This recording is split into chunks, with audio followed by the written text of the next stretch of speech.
Major general Sikandar Mirza کی برطرفی کے بعد اگلی صبح جب میں اپنے دفتر گیا تو ایوان صدارت میں الو بول رہا تھا. چاروں طرف سناٹا چھایا ہوا تھا اور اکا دکا نوکر چاکر اور گارڈ کے سپاہی سرگوشیوں میں رات کے واقعات پر تبصرہ کر رہے تھے.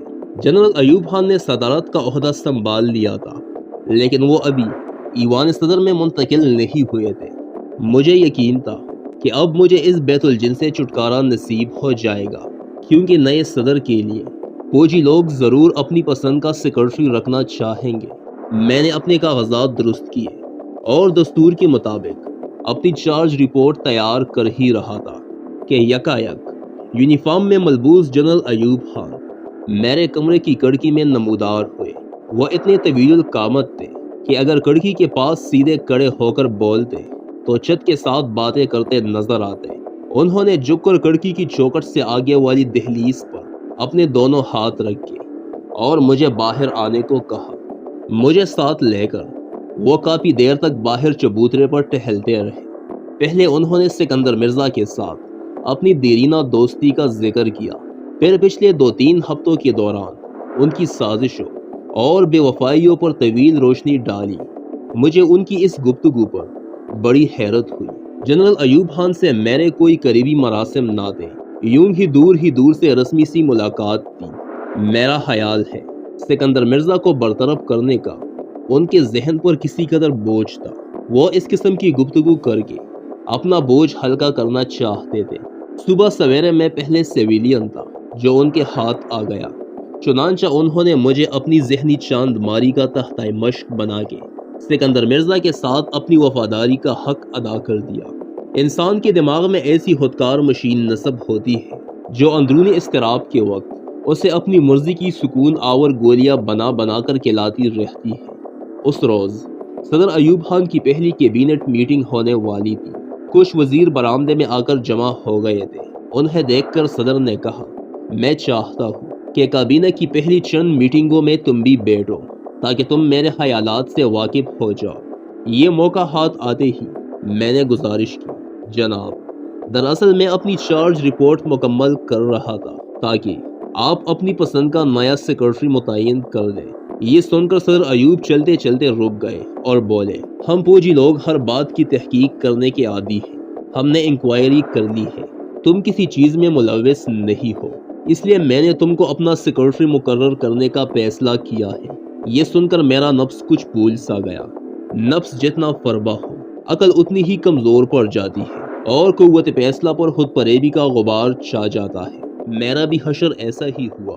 دوسرے بہت سے لوگوں کی طرح میں بھی اس غلط فہمی میں مبتلا ہو گیا کہ نیا صدر جو نیا نظام لانا چاہتا ہے شاید وہی ملک کے لیے سودمند ثابت ہو. اس وقت یہ بات میرے وہم و گمان میں بھی نہ آئی کہ یہ نظام ریت کا گروندہ ہے جو ایوب خان کی صدارت ختم ہوتے ہی درام سے گر جائے گا. جمہوریت بڑی غیرت مند اور حاسد دلہن ہے، اس کے اوپر سوکن کا سایہ بھی پڑ جائے تو یہ گھر بار جلا کر خاکستر کر دیتی ہے. اس نئے دور میں کام شروع کرتے ہی میرے دل میں یہ بات کٹ کی کہ مارشاء اللہ نافذ ہونے کے بعد اب تک جتنے سرکاری اعلانات، قوانین اور ریگولیشن جاری ہوئے ہیں ان میں صرف حکومت پاکستان کا حوالہ دیا ہے. حکومت اسلامی جمہوریہ پاکستان کا کہیں ذکر نہیں آیا. پہلے تو میں نے سوچا کہ شاید ڈرافٹنگ میں غلطی سے ایک آدھ بار یہ فرو گزاشت ہو گئی ہوگی، لیکن جب ذرا تفصیل سے جائزہ لیا تو معلوم ہوا کہ جس تواتر سے یہ فرو گزاشت دہرائی جا رہی ہے وہ سہواً کم اور التزاماً زیادہ محسوس ہوتی ہے. اس پر میں نے ایک مختصر سے نوٹ میں صدر ایوب کی خدمت میں تجویز پیش کی کہ اگر وہ اجازت دیں تو وزارت قانون اور مارشاء اللہ ہیڈ کوارٹر کی توجہ اس صورتحال کی طرف دلائی جائے اور ان کو ہدایت دی جائے کہ جاری شدہ تمام اعلانات اور قوانین کی تصحیح کی جائے اور آئندہ کے لیے اس غلطی کو نہ دہرایا جائے.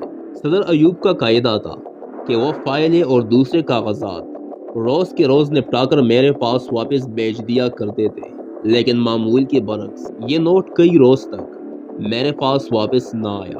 5 نومبر کی شام کو میں اپنے دفتر میں بیٹھا دیر تک کام کر رہا تھا. باہر ٹیرس پر صدر ایوب اپنے چند رفیقوں کے ساتھ کسی معاملے پر گرما گرم بحث کر رہے تھے. گھنٹہ 1.5 گھنٹے کے بعد جب سب لوگ چلے گئے تو صدر میرے نوٹ کا پرچہ ہاتھ میں لیے میرے کمرے میں آئے۔ وہ غیر معمولی طور پر سنجیدہ تھے۔ آتے ہی انہوں نے میرے نوٹ میرے حوالے کیا اور کہا، تمہیں غلط فہمی ہوئی ہے، ڈرافٹنگ میں کسی نے کوئی غلطی نہیں کی، بلکہ ہم نے سوچ سمجھ کر یہی طے کیا ہے کہ اسلامی ریپبلک آف پاکستان سے اسلامک کا لفظ نکال دیا جائے۔ یہ فیصلہ ہو چکا ہے یا ابھی کرنا ہے؟ میں نے پوچھا۔ صدر ایوب نے کسی قدر غصے سے مجھے گھورا اور سخت لہجے میں کہا، ہاں فیصلہ ہو گیا ہے، کل صبح پہلی چیز مجھے ڈرافٹ ملنا چاہیے، اس میں دیر نہ ہو۔ وہ خدا حافظ کہے بغیر تیز تیز قدموں سے کمرے سے نکل گئے۔ اگر مجھ میں ہمت ہوتی تو میں بھی ان کی پیچھے پیچھے بھاگتا اور انہیں روک کر پوچھتا کہ اسلامی جمہوریہ پاکستان سے اسلامی کا لفظ حذف کرنے والے آپ کون ہوتے ہیں؟